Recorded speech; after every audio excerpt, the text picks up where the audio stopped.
The Richardson family was murdered in 2006, and as if that wasn't devastating enough, the murders were planned by their own 12-year-old daughter, Jasmine Richardson, because she fell in love with a 300-year-old werewolf who was actually just a 23-year-old dude who lived with his mom, and when they were forbidden to date because she was a literal child and he was a grown man, they decided to murder her family. This is the story of the Richardson family murders.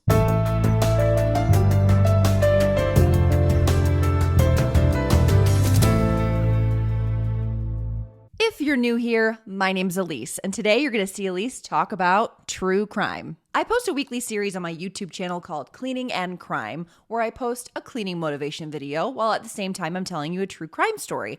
But for some, the cleaning footage is a bit too distracting, so for you, I post this, the crime-only bonus video version of the story. So this version is just true crime. If you're looking for the original version with the cleaning, you can find the link for that version in my YouTube description box or click this thingy over my head. And if you'd just like to listen to the true crime story today, feel free to check out the Cleaning and Crime podcast wherever you find your favorite podcasts. Let's get into the story, and I am so sorry for the unexpected break that I took. It was unplanned, but it wasn't for any bad reasons. And if you super don't care about my upload schedule or my personal life, totally get it. Feel free to skip ahead. If you missed it, not only did we go out of town to visit family and I got behind, then when we came back, I was super behind on all my chores and all my yard work and on cabin work. Also, my daughter is home for the summer from school. And on top of that, I accidentally got a new job.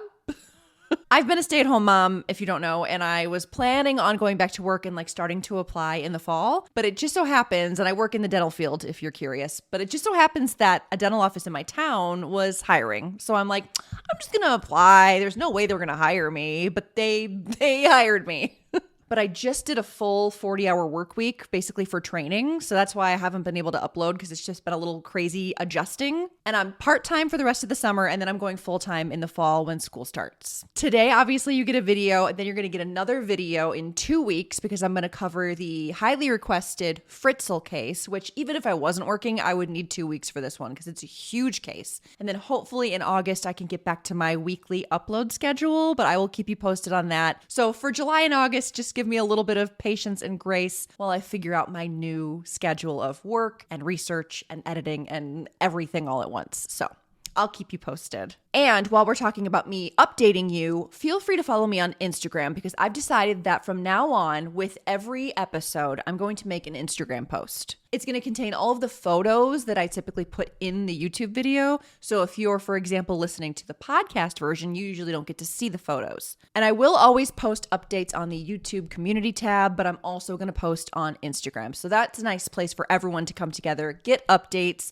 You can leave me comments, ask me questions. We can discuss the cases. So right now, along with this episode, there is an Instagram post up. So feel free to head over there and check that out and follow me. And that's a great place for you to stay updated if you want more updates than normal. Now, on to the crime. Heads up, this episode does contain the murder of a child. So super tough, obviously. So I will give you a heads up right before I talk about that part. So in case you want to skip ahead, you'll have a chance to do that. So if that doesn't set the tone for today's story, I don't know. Our story takes place in Medicine Hat, Alberta, Canada. And since I took some time off, I took that opportunity to read a book about this case. And I am not a good reader, and I read the entire book from cover to cover. So that should say something. If you're interested in this Richardson family murder case, I highly recommend this book. It's every detail you could ever ask for, and it's really well written. So Runaway Devil. I'll put the info in the description box. But because I read the book, I have a ton of information for you today, so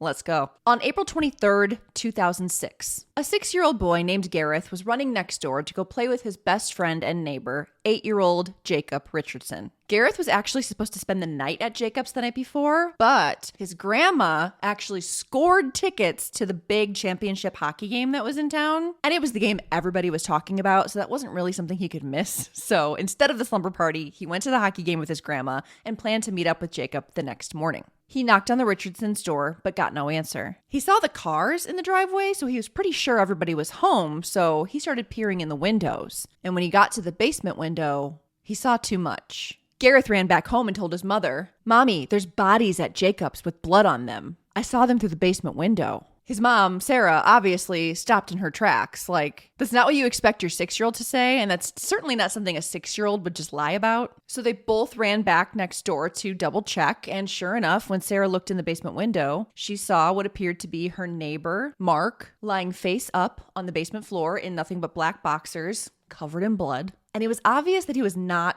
moving, and his arms were still outstretched, frozen in what seemed like a defensive position. Then she saw Deborah, Mark's wife, laying nearby, partly behind the couch from her view, and she was lying awkwardly, half on her side, half on her back, also covered in blood.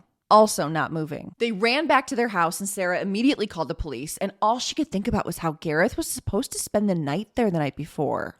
Can you imagine? 4 police officers arrived, and after seeing the bodies through the windows, they entered the house and searched the place to see if there was any survivors or if the perpetrators were still in the house. As soon as they walked in, they could see the stairwell leading down to the basement, and there was a trail of blood like smeared on the walls all the way down. And they could also see the other staircase that led upstairs to the bedrooms also had a smear of blood going up the walls. They followed the trail of blood down the stairs to where Mark and Deborah's bodies were, and they found the family's little black dog whimpering next to Deborah's body. Both Deborah and Mark were confirmed dead. Both had been stabbed to death, and there was obviously a large struggle in the basement, and it was trashed. There was blood everywhere. There was a railing in the basement that was completely knocked down. Police searched the rest of the house, and when they got up to the bedrooms, they found, child death part. They found 8-year-old Jacob still lying in his bed in his underwear with a large gash in his throat. Jacob was confirmed dead at the scene as well, and no one else was found in the house. But when all 4 officers met back up in the living room, they looked up and they saw a family portrait of 4 people. There was Mark, Deborah,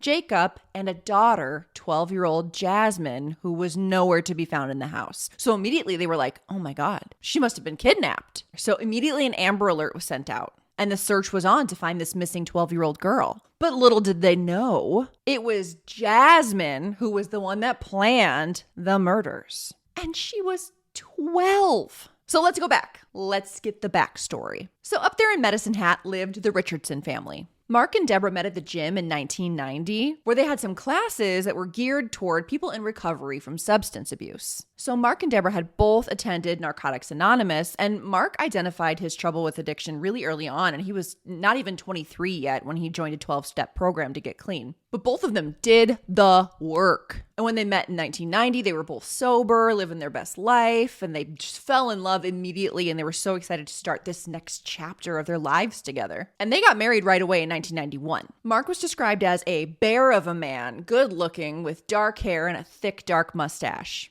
And he had a very memorable chuckle. Deborah, who was 6 years older than Mark, was described as very energetic, bubbly, an incredibly happy person with a megawatt smile. Everyone described her as having this megawatt smile. She was a mentor and a sponsor at Narcotics Anonymous, and she was really passionate about helping people get sober. Deborah also started her own business as a Reiki practitioner, a Japanese stress reduction technique, and she'd built a holistic therapy studio in the lower level of the house. She was super into North American Indian spirituality, dream catchers, sweat ceremonies, into stuff like crystals, meditation, and her and Mark also loved to ride motorcycles together. After getting married, they had 2 kids, Jasmine, born in 1993, and then Jacob, born in 1998. And eventually they settled down in Medicine Hat. And they were all very happy and very close. Jasmine adored her little brother and played with him all the time. And the family would ride motorbikes together, Jasmine riding with her mom and Jacob riding with his dad. And the weekends were all about family. Like, they would get dressed up and Jasmine would go on daddy-daughter dates with her dad, and Jacob would do the same with his mom. Jacob, who was 8 years old at the time of our story, was described as very funny, silly, lovable, a bit of a class clown, super energetic and rambunctious. He was really into hockey and really into Star Wars, and he often pretended to be a Jedi. A happy, healthy, joyful 8-year-old. Jasmine Richardson, who is the main character of our story, was the oldest daughter, and she was a beautiful girl. She had long brown hair, these thick, dark, beautiful eyelashes that I would pay a ton of money for.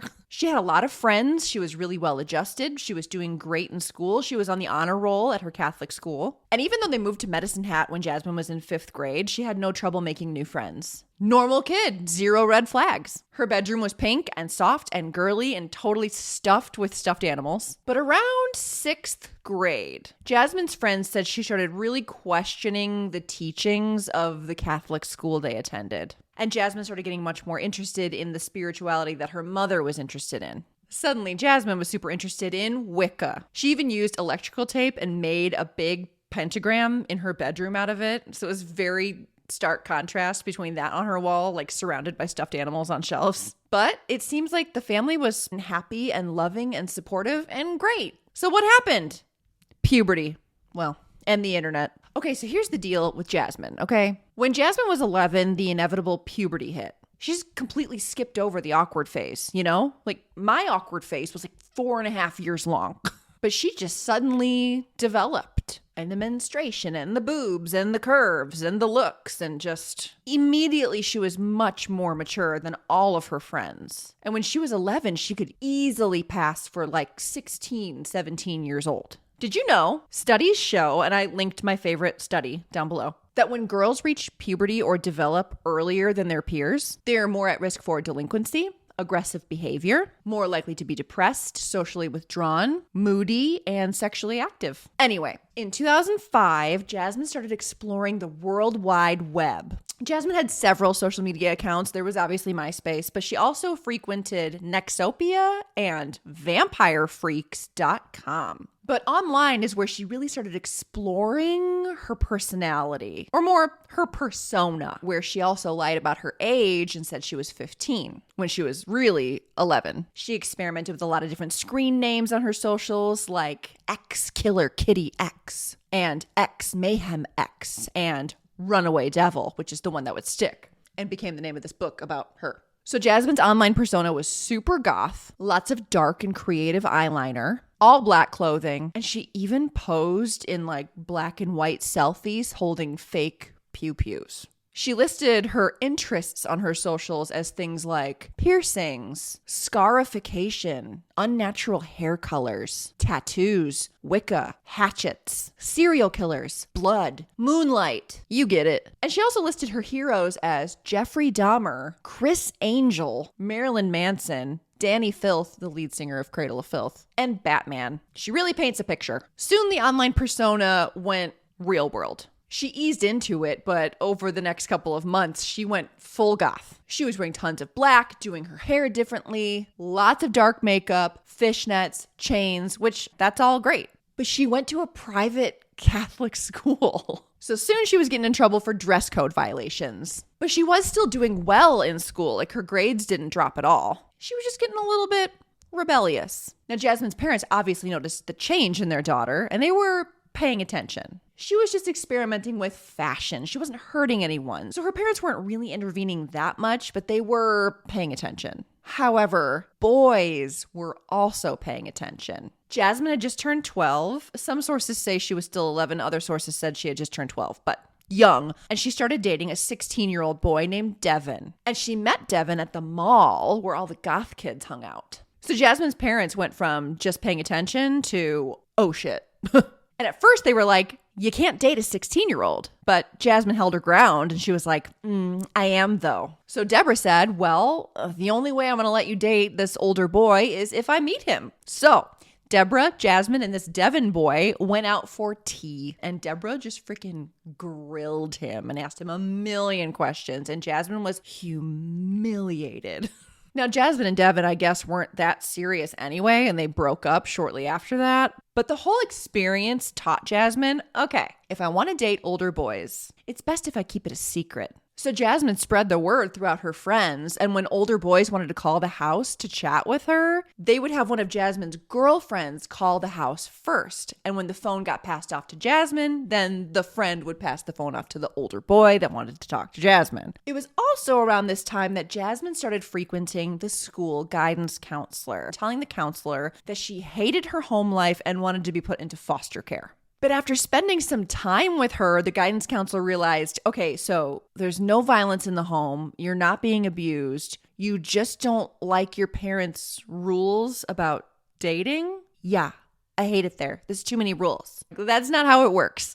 Outside of school, there were some venues in the area that did like punk rock and alternative shows that were all ages, usually geared toward teenagers. So Jasmine would go with her friends to these shows. And of course, they loved to hang out at the mall. Deborah and Mark were concerned that Jasmine was hanging out with older guys at the mall, like her friends that were 19 and 20, Raven and Trenchcoat. While at the mall, Jasmine was introduced to Jeremy Allen Steinke, and the two hit it off right away and started talking. Oh, and by the way, Jeremy's 23 and she is 12. No, sir. Now, he didn't know how old she was at first, but by looking at her, he thought she was 16. Still not great. Soon they were meeting up at the mall and they were going to the all ages punk shows together. And they spent a ton of time talking over vampirefreaks.com. And on Valentine's Day, 2006, Jeremy wrote Jasmine a poem and asked her to officially be his girlfriend. And she said yes. So who is this Jeremy guy? Jeremy Allen Steinke had a rough home life. He was heavily bullied in school. His last name was Steinke, so all the kids called him Jeremy Stinky. He had an abusive alcoholic father who would whip him with a belt and drag him by his ears when he was as young as 2. When his dad left, Jeremy's alcoholic mother had a revolving door of boyfriends that were also abusive to Jeremy and to his mother. As he got into middle school, he developed anger issues and trouble with authority figures. Jeremy had ADHD and was really hyperactive, and he really struggled in school, and he ended up dropping out 3 months into grade 10. In his early teens, Jeremy started drinking and smoking marijuana. Jeremy's mother said she didn't mind his daily marijuana use because it calmed him down and he was easier to deal with and was much less hyperactive. When Jeremy was 15, he attempted suicide, telling his mother he wished he had never been born. And later that same year, he got so drunk that he passed out outside and had to be hospitalized for hypothermia. In the fall of 2004, Jeremy started trying to get his life on the right track and enrolled in the community college to get his GED. But when he came home for Christmas, he found out that his great-grandparents had both passed away and he was really close with them. And he said he was so devastated and so upset by the loss, he couldn't go back to school. So he dropped out and stayed with his mom in her trailer in Medicine Hat. But also in 2005, Jeremy was really finding himself and he discovered the goth community and he got super into it. And he found popularity and camaraderie and like-minded people. And the younger kids in the goth community, especially at the mall, really looked up to Jeremy. And that's where he met Jasmine. Even before Jasmine, Jeremy dated younger girls. When he was 20, he was dating a 17-year-old girl, and his friends said that every girlfriend after that just kept getting younger and younger. Now, in addition to the goth lifestyle, Jeremy got super into heavy metal. And he got super into Lycan mythology, probably thanks to the underworld movies. And online and when making new friends, Jeremy would tell people that he was actually a 300-year-old werewolf. And he started wearing a vial of human blood around his neck. And he told people that he liked to drink blood. A friend of Jeremy's said that he even saw Jeremy cut his hand and lick the blood and drink it. Jeremy would also tell friends to be very careful around him at night and to never hang out with him on a full moon because he would rip them from limb to limb and eat them. That's scary. That's a scary thing to say. Okay, so back to Jasmine and Jeremy. Jasmine would sneak the cordless phone into her bedroom or down into the basement so she could talk to Jeremy in secret. And she was sneaking out to go see him whenever she could. And obviously she was keeping it a secret from her parents. I mean, they freaked out when she was dating a 16-year-old and now this guy is 23. Now, even though her parents didn't know about this relationship with Jeremy, even Jasmine and Jeremy's friends were all super weirded out by the relationship. Jasmine's friends got the creeps, like, why is this 23-year-old guy dating a middle schooler? It's weird. And they were also getting annoyed because Jasmine kept inviting her friends over to watch movies like they usually did. But instead of hanging out with them and watching movies, she would be off in the corner on the phone with Jeremy. So they were like, she's using us as a cover. And Jeremy's friends were like, bro, what are you doing? She is 12. Get a job. There were lots of arguments at home about Jasmine's attitude and about how she kept going to the mall to hang out with like older dudes like Raven and Trenchcoat. But it still seemed to Deborah that Jasmine was just like going through a phase, you know? And one of Deborah's friends later said she was super surprised when she witnessed Jasmine like talk back to her mom and get real sassy. And Deborah still kind of acted like she was trying to be Jasmine's friend and be supportive rather than like discipline her. Like her friend in her head was like, you're seriously going to let your 12-year-old talk to you like that? You know? Then Mark and Deborah went on a date for a work party, and they left Jasmine to babysit Jacob. And at some point in the night, Jasmine decided, this sucks. And she just called up her friends, and they all met up to go loiter outside of a 7-Eleven and just left Jacob alone. Jacob called his mom's cell phone while they were at the party, freaking out and scared because he was home alone and they had to leave the party early. And they were pissed. So they grounded Jasmine indefinitely. And I guess this was the breaking point for Jasmine. How dare her parents punish her for doing something shitty? So Jasmine's grounded, can't go to the mall, can't go to the punk rock shows, but she still has her computer, so she's able to share some passionate messages back and forth with Jeremy over the internet. Usually over Nexopia, where Jeremy was Soul Eater and Jasmine was Runaway Devil. And this was 2 weeks after they started dating. Jasmine wrote, So, yeah, do you truly feel that you have fallen in love with me? I really want to know. If so, all you have to do is tell me. You mean so much to me. I don't want anything to ruin what we have, so please tell me everything truthfully. Well, I miss you lots. Hope to hear from you soon. XOXO, later, beautiful. Love. And Jeremy responded, Well, you see, I fucking love you. Oof. And of course, Jeremy would respond also with song lyrics and poems that he wrote for her, full of misspellings and no grammar, and it's very difficult to read. For example, You're the blood that flows through my veins. You're the sun breaking through the clouds when it rains. My love is for you forever. As we die here together, we'll be together forever till death do we part. 4 out of 10. So anyway, barf-tastic. But even though Jasmine had computer access and was using the internet, Deborah and Mark were monitoring her internet activity. And they were growing worried at how it appeared she was communicating with much older guys, and with how dark and macabre her social media pages were looking. So Mark actually took Jasmine's computer to a local computer store and asked the guys at the store to help him hack into Jasmine's private social media accounts and email accounts, because he was worried that older men were taking advantage of his daughter. But no one at the store could help him do that. So Mark and Deborah just decided that it was best for the time being to take away her computer altogether. So they boxed it up and took it away. Jasmine was pissed. She told one of her friends, quote, My mother treats me like a kid. I can't even stand to be in the presence of her anymore. How do I get her to listen to me? And her friend told her, get rid of Jeremy. You should cooperate with your mother and do as she says. And Jasmine was exasperated and said, God, you sound like my mother. if only she would have listened to that friend. Now, even though she was forbidden to talk to Jeremy and her computer was taken away, she still managed to send him messages using the library computers. And she started sending him some sexually charged messages. Again, she's 12. Like one message said, quote, I miss you an overwhelmingly large amount and love you. And also, I want to bang you. Ha ha ha ha ha ha ha ha, love.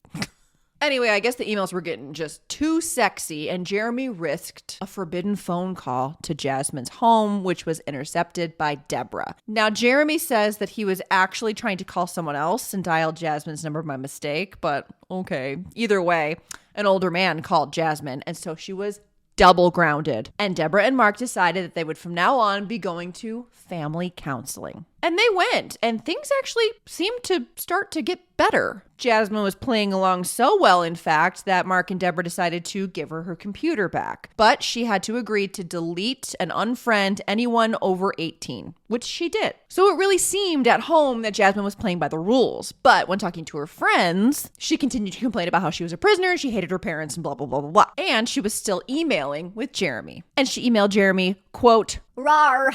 I hate them. So I have this plan. It begins with me killing them and ends with me living with you. So we're set. They're treating me like shit. I hate them so much. I hope this won't bring us far apart. I hope to talk to you soon and love you with all my heart. Love. End quote. Oh boy.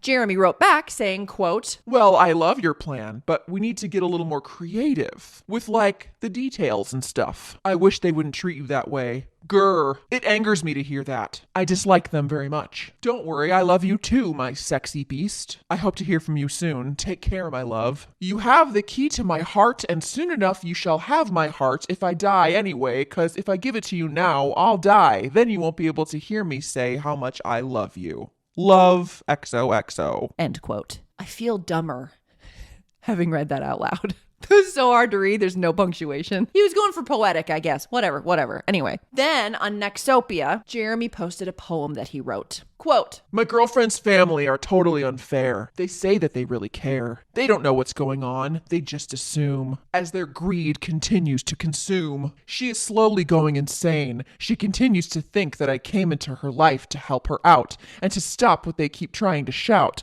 It's all total bullshit. Their throats I will slit. They will regret the shit they have done, especially when I see to it they are gone. They shall pay for their insolence. Finally there shall be silence. Their blood shall be payment. end quote. Well, I mean, it sort of rhymed, so. Then Jasmine tried to sneak out to go see Jeremy. But the door creaked on the way out, and her parents were on high alert, and they were on her like white on rice and yanked her back into the house before her body got even fully out the door. So Jasmine goes back to acting like she's gonna play ball again, pretending to behave online, and she manages to convince her parents that she actually just really misses her underage children friends and wants to go to one of the punk rock shows to see her friends. And Mark and Deborah actually agree to let her go on one condition. They're going too. Oh my God, so embarrassing. Good for them. So Mark and Deborah took Jasmine to the show. She gets there, she sees her friends, she has a wonderful time. Great. Then Jasmine sneaks out the back door and into the alley. And what does she do when she gets out there? She meets up with Jeremy and they just start full on making out in the dirty alley. Classy. So her parents realize that she gave them the slip and they grab a couple of Jasmine's friends and they all start looking for her and they go around outside and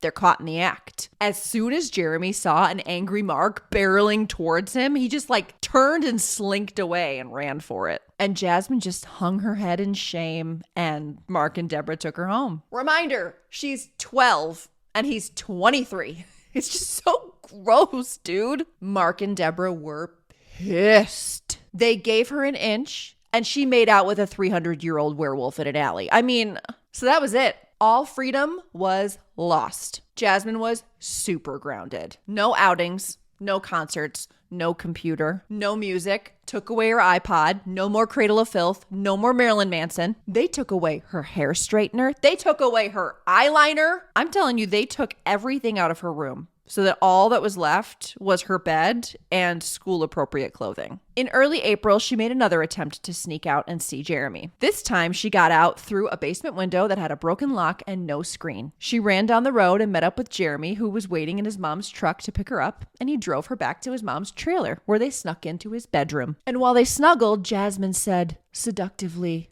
I want to bang you. and they had sex. Then he drove her home and she went to the back porch where she had planned ahead and set out a pair of pajamas for herself, changed into pajamas, and then when she walked in and the dog barked and her parents came running and pretended she was sleepy and said, I had a nightmare, I just wanted some fresh air. And they bought it. 12 years old. The two kept talking on the phone late at night, secretly, and they would talk about running away together and living in a castle in Europe. And they also talked about how if they killed Jasmine's parents, it would be cruel to leave her brother Jacob alive without parents, so they should probably kill him too. And they talked at length about the film Natural Born Killers, the 1994 movie with Woody Harrelson and Juliette Lewis. And they related to the main characters and fantasized about killing Jasmine's parents, just like in the movie. After everything went down, Jasmine tried to say that the killings were Jeremy's idea, but it's well documented that it was Jasmine's idea. And even Jasmine's friends say it was Jasmine's idea and she asked Jeremy to do it for her. So like one day in April, all of Jasmine's friends were like running around, jumping, frolicking, playing and laughing like 12-year-olds should be doing outside of the Catholic school. But not Jasmine. She was sitting off to the side, brooding and angry and talking to Jeremy on the phone. And her friends overheard her telling Jeremy that she hated her parents so much and she just couldn't take it anymore. And she needed them dead and she needed him to kill them for her. And Jeremy got to the point where he thought if he didn't do it, he was going to lose Jasmine. In mid-April, Jeremy was hanging out with his friend Grant. They were smoking weed in his truck and they were super high. And Jeremy dramatically said,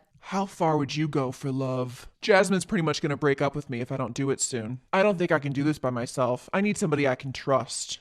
Are you in? To which Grant replied, Go fuck yourself.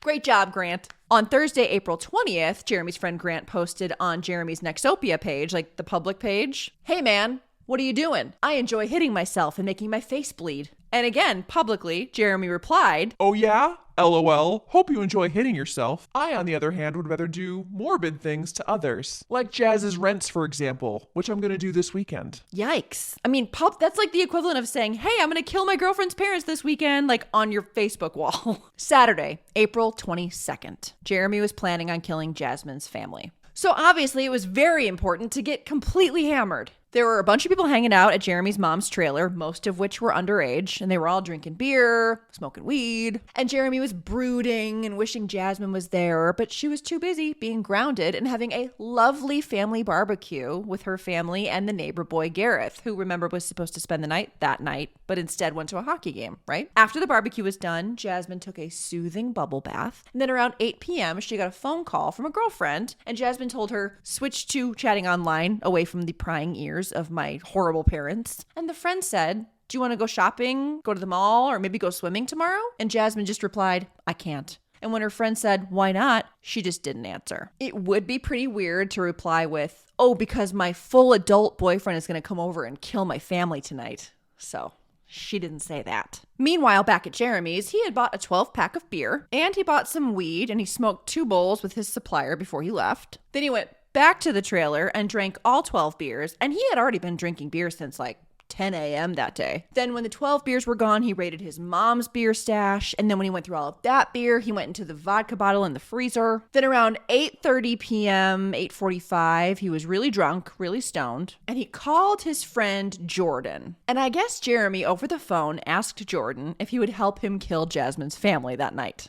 Obviously, Jordan said no. Then at 9 p.m., Jeremy left and went to Jordan's house to confront him in person. Jordan saw him pulling up and tried to hide in the basement to avoid him, but Jeremy just walked in, went down to the basement, and said to Jordan, "Will you help me do this?" And Jordan's like, "No, I don't have it in me to kill another human being." And Jeremy stormed out, and Jordan just locked the door when Jeremy left. Jeremy then went back to the trailer and called Jordan to yell at him for chickening out. And he told Jordan, "If I ever find out that you or anybody tells the police about this, I'll kill you all because I won't know which one of you's the rat."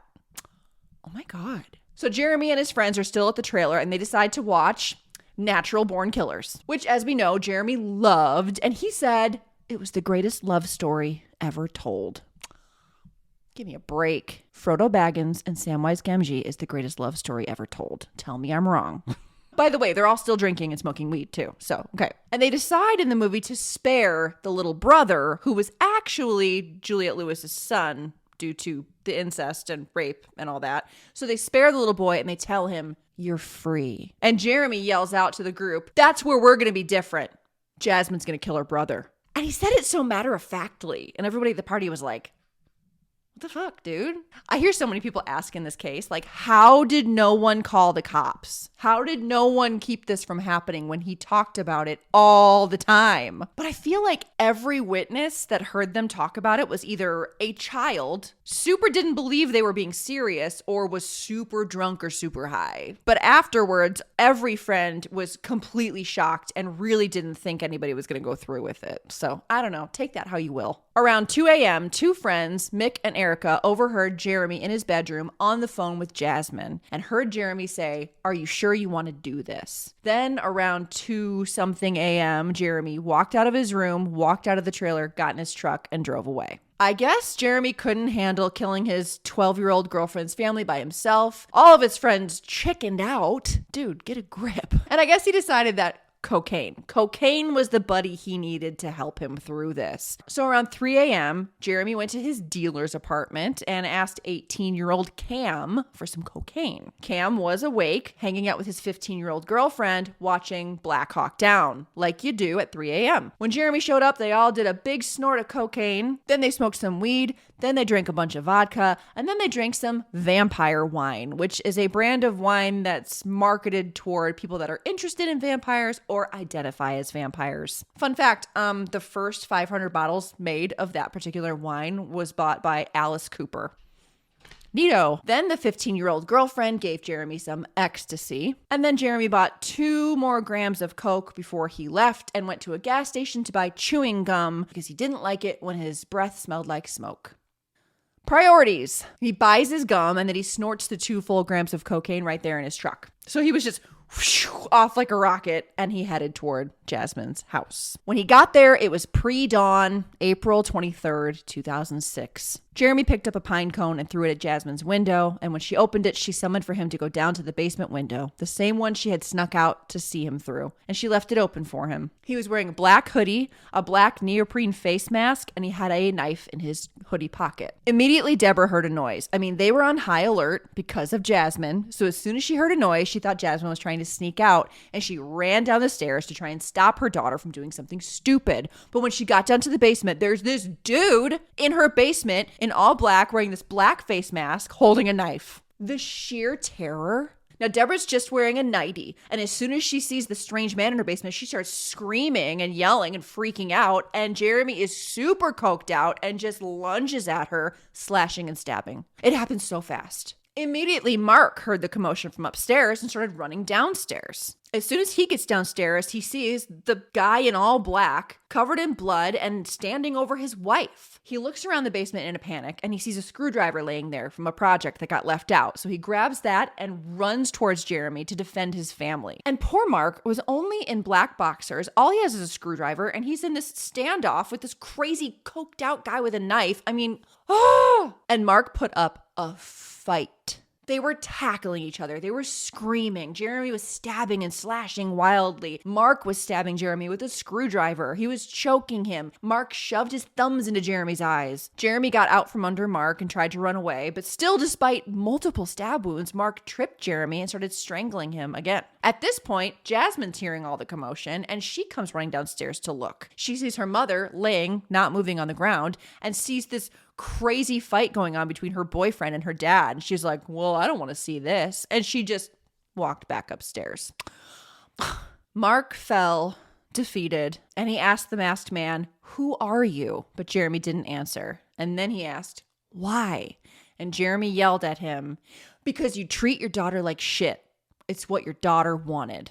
And those were the last words that Mark would hear. That is so horrible. Deborah had 12 stab wounds, and the fatal wound was the one to the heart. And Mark had 24 stab wounds, and there was no official fatal wound. He just died from massive blood loss. Jeremy was covered in blood, panting, hyperventilating. And as he's walking upstairs, he's dragging his arm along the wall, leaving big blood smears. He met Jasmine in the kitchen, who hugged him and kissed him and told him she loved him. And then Jasmine ran upstairs to the bedrooms. Jeremy waited about a minute before he went upstairs to see where she went. Again, dragging his arm along the wall as he went up the stairs. Okay, heads up, gonna talk about child death now. Jasmine ran into her brother's room and Jacob yelled to her, Jasmine, what's going on? Jasmine ran over to Jacob's bed and told him, shh. Go to sleep. And then she put her arm around him and then put her arm around his neck and they just started squeezing tighter and tighter. And Jacob managed to wriggle out and screamed, what are you doing? And ran out of his room into the hallway. And he ran out into the hallway just as Jeremy was like walking up the stairs, hyperventilating, panting, covered in blood, smearing his arm on the wall. Can you imagine how horrifying? Jasmine ran out after her brother and Jeremy looked at the two of them and said, we can't just leave him here. Now, we don't know all of the details exactly about Jacob's death because neither of them ever admitted all of the details about what happened with Jacob. We do know that a neighbor woke up and thought she heard a child's cry. We also know the struggle happened in the hallway and in Jacob's bedroom. There was blood all over the hallway, all over his bedroom, all over his toys. And there was a lightsaber in the middle of the room, also covered in blood. And it looked like he tried to use that to defend himself. That is so heartbreaking. And we know that Jacob was found in his bed with a large gash in his throat. Fucking horrible. And we also know that he also put up one hell of a fight, just like his dad.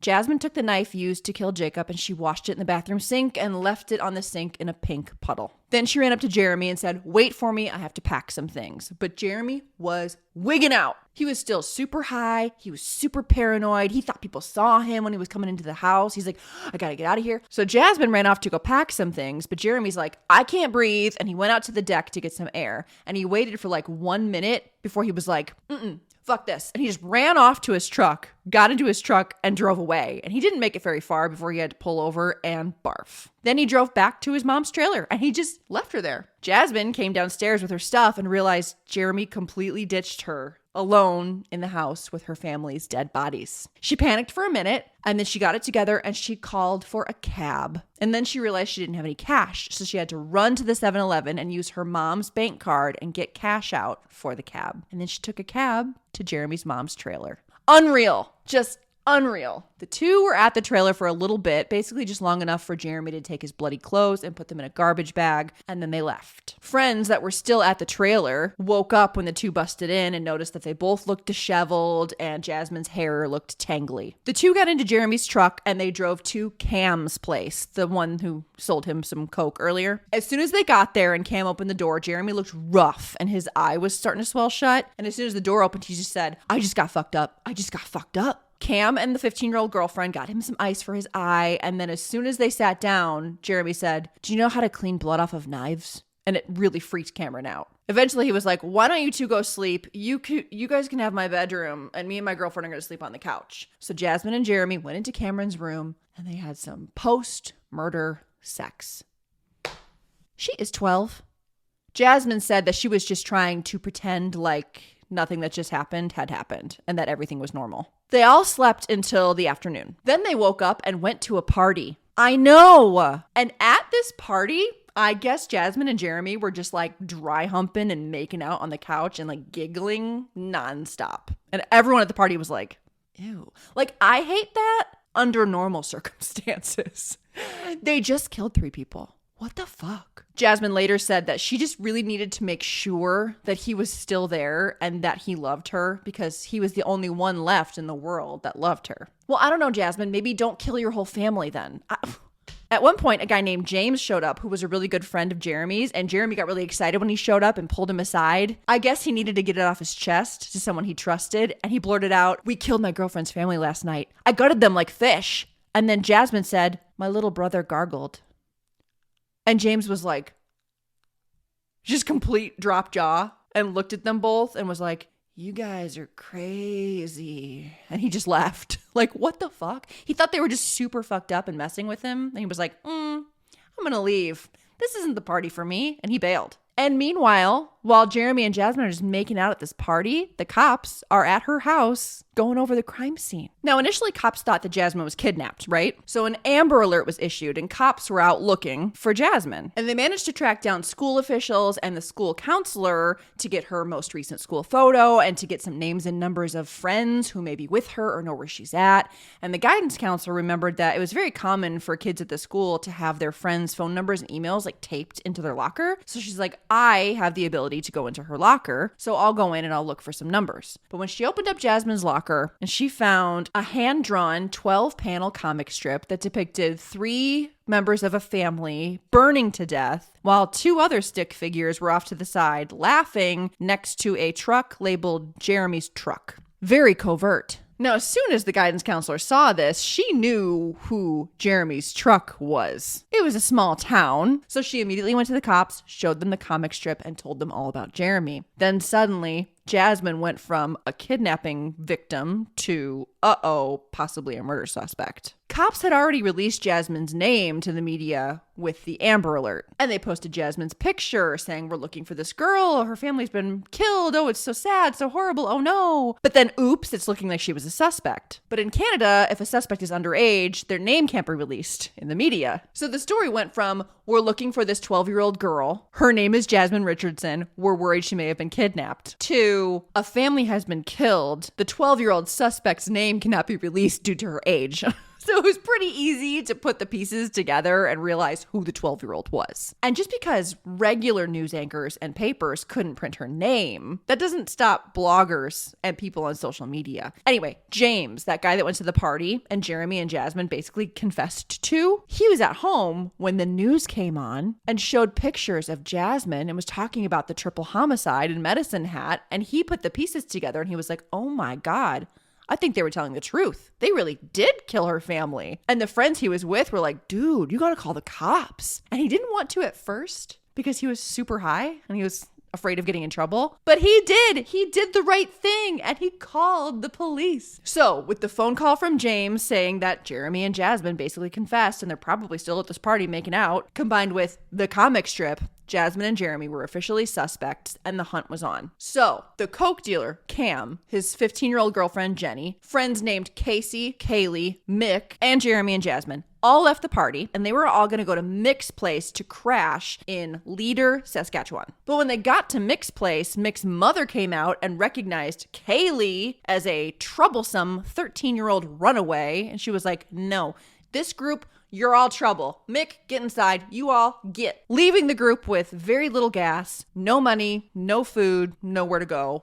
So they all tried to crash in the truck. So most of them were in the front and Jeremy and Jasmine were in the back of the truck hiding. And they didn't have enough gas to leave the heat running. So they were all just freezing and not really sleeping. In the early hours of the morning, they went to a gas station to go pee. And everyone went into the gas station except for Jeremy and Jasmine. When the girls were in line waiting for the bathroom, they saw a newspaper talking all about the murders and had Jasmine's picture right on the front. So the girls were like, oh, and they bought the paper and quietly went out and showed Jeremy and Jasmine. They popped out of the back of the truck and looked at the paper. And Jeremy's like, that picture doesn't even look like you. And they were just giggling. And the girls were like, if my family was just murdered and I was in the paper, I don't think that would be my reaction. So they were all pretty weirded out. But one of the friends said, well, oh my God, we have to get you guys out of here. Casey mentioned that her grandparents had a cabin nearby. So Jeremy asked them to take them there so they could hide. But the cops were already onto them because the party they had been at had been crashed thanks to the phone call from James. And when the cops learned that Jeremy and Jasmine had officially been there and who they left with, it was pretty easy to track their movements. The truck, like I said, was in Leader, Saskatchewan, and cops everywhere were looking for this group.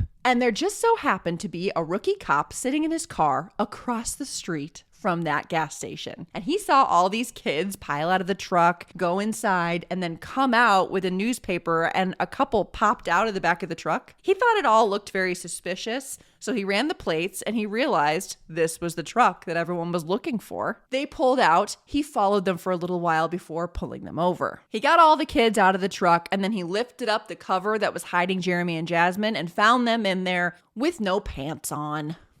Come on, you guys. Weird. Jeremy and Jasmine were taken in separate cars back to Medicine Hat. Long story short, Jasmine was questioned, and they started with the bad cop routine, and it didn't work. And then they tried the father figure routine, and that didn't work. So they decided to go for the cool young cop routine. Hey, you can call me by my first name. I'm not a regular cop, I'm a cool cop. And that worked. And Jasmine was like, I like you. You smell good. So she opened up to this guy, but she came up with a story that was basically she was with Jeremy and a bunch of friends and they were all drunk and she was talking about how she hated her family. And then Jeremy drove her home and when she walked in, her family was already dead. Sure. Over time, he slowly got out of her that Jeremy killed them, but she said she didn't know that he was planning on doing it. She had nothing to do with it. Sure. But she showed no emotion. There was a little bit of really fake sounding whimpering, no real emotion. Jeremy, on the other hand, was a complete freaking mess. He was sobbing. He was banging his head on the table. He said everything was Jasmine's idea. He never wanted to kill anyone. He blurted out that Jasmine had killed her brother and that he was totally hammered. He was high on a bunch of drugs. He was totally freaking out the whole time. He was just stabbing wildly. He doesn't even remember exactly what happened. He did everything for Jasmine because they treated her like shit and he loved her. And he knew he was going to jail forever and nothing else mattered. But he loved Jasmine so much. When he asked if they had sex, he denied it. Probably because he knew if he said yes, there would be additional charges. Well, they were both charged with 3 counts of first-degree murder, and they were locked up awaiting trial. And while they were both locked up, they sent a bunch of very overdramatic letters to each other. And then in one of the letters, Jeremy proposed to her, "You said you want to get engaged? Then here's a cue. Will you marry me? If so, then it is a verbal agreement." And she wrote another letter saying yes to the engagement and then also assuring him that she was not pregnant after their apparently unprotected sex that they had. So that's good. Social media was abuzz about these two. People were posting really nasty stuff on their social media pages, but all the goth kids that worshipped Jeremy were totally shocked. They filled the courtrooms wearing black hoodies, and someone even posted on social media, "We're gonna mosh for you, Jeremy. We're gonna mosh for you every Friday night." It's not funny. "We're gonna mosh for you, Jeremy." And mosh they did. They swarmed all the local concerts with Jeremy's high school football number painted on their faces and moshed in the name of Jeremy. And a lot of people were really pissed that they were doing it. Like, it totally divided the mall scene goth community. Really something. One crazy thing that happened was Jeremy needed to be transferred to Calgary for a psychological assessment, and they sent an undercover cop to pretend to be another prisoner to see if Jeremy would talk about the crimes. And he did. Yeah, I'm the guy from the paper that did that triple homicide. Yeah, me and my old lady, we're legends. She's not an old lady, Jeremy. She is 12. Anyway, he confessed to everything and gave a ton of details before they even left Medicine Hat. I just thought that was clever. Put in an undercover cop, like, hey, bro, what are you in for? And it totally worked.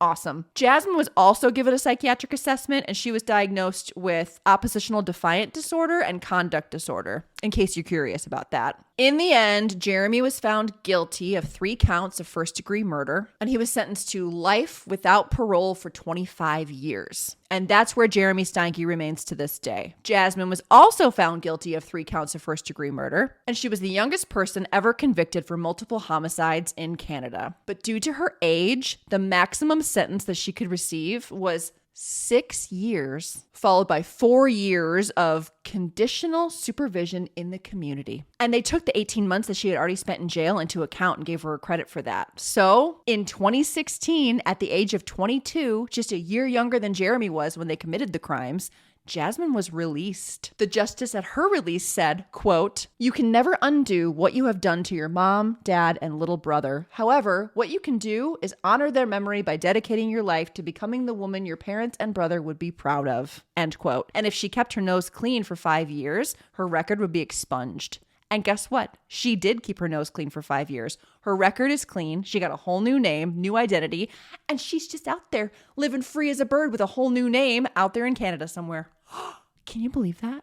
Dude, these murders and trials were very sensational in Canada, and they were often compared to the Carla Homolka and Paul Bernardo case, the Ken and Barbie killers, because that was also a very sensational case in Canada. I think this story is a lot like the Twilight killers that I covered, like the 14-year-olds that killed the girl's family because they couldn't be together, and they also killed the sibling because they felt bad leaving her with no parents. It's very strange. But it's crazy to me that she just only did like 10 years and she was just free as a bird. She's out there somewhere. It's crazy. Wowza. Well, that's it. That's the whole story. What do you guys think? Horrific. Rest in peace to Mark, Deborah, and Jacob. Just horrible. Thank you guys so much for watching. I hope you found this story as interesting as I do. Make sure you check out my Instagram post that goes along with this story. Feel free to comment. Let me know what you thought of this case. And if you have a case to recommend that you want me to cover, feel free to leave that in the comments too. And again, I will be back in 2 weeks and we're going to do the Josef Fritzl case that was highly requested. So I'll see you on Monday, July 24th for my next case because I need a little extra time to research because it's a big, big case. So I'll see you guys in 2 weeks. Thank you so much for watching. Bye.